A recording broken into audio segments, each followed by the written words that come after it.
Hello everyone, কেমন আছেন সবাই? আশা করি ভালো আছেন। দেশ ও প্রবাস থেকে কে কোন জায়গাতে ভিডিওটা দেখেন অবশ্যই কমেন্ট করবেন। আর পেজে যদি নতুন হয়ে থাকেন অবশ্যই পেজটা ফলো দিয়ে সাথেই থাকবেন। সৌদি আরবে কোন অনুষ্ঠানে কিরকম হাদিয়া চলে এসব ভিডিও দেখতে পারবেন। তো ৮০ রিয়াল একটা অর্ডার দিয়েছিলাম আমি আগের দিন। সৌদি একজন কাস্টমার আসছিল, উনি আগের দিন অর্ডার দিয়ে গেছে। ৮০ রিয়ালের পরে অর্ডারটা ক্যান্সেল হয়ে ৫০ রিয়ালে আছে। তো ক্যান্সেল হয়েছে কি কারণে বলতেছি। উনি কিছু হাদিয়া আনছিল, উনি একটা স্ট্যান্ড পছন্দ করছিল, স্ট্যান্ডের ভিতরে ইত্তেফাক হয়েছে। স্ট্যান্ডের ভিতরে আমি ৮০ রিয়ালের আর কি ভাঙ্গাচুরি হয়েছে, ওনার লাগে যেন কাজ করে দিমু। তো উনি বলছে যেন পরের দিন উনি ১০টার দিকে রাত্রে আসবো, হাদিয়াটা যেন রেডি করে রাখি।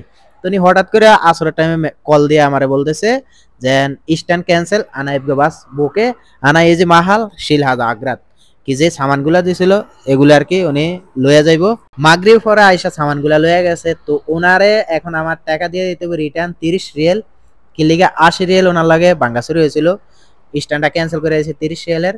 তো আমি চৌধুরী আমার কফিলের কল দিলাম, বলতেছে এরকম এরকম কাস্টমারে অর্ডার দিছে আগের দিন, এখন টাকা রিটার্ন দিয়ে দিতে হবে ৩০ টাকা। তো বলতেছে সমস্যা নেই দিয়ে দিস। কারণ হচ্ছে সৌদি করে জানাই তো, যদি না জানিয়ে দেয় তাহলে সৌদিরা এবার কফিল যাতেই ভালো থাক আপনার লাগে গিরগির করবো। তো এই দেখেন হাদিয়াটা আমি তৈরি করছি ৫০ রিয়ালের নতুন একটা ডিজাইন। তো সৌদি আইছে পরে লয়ে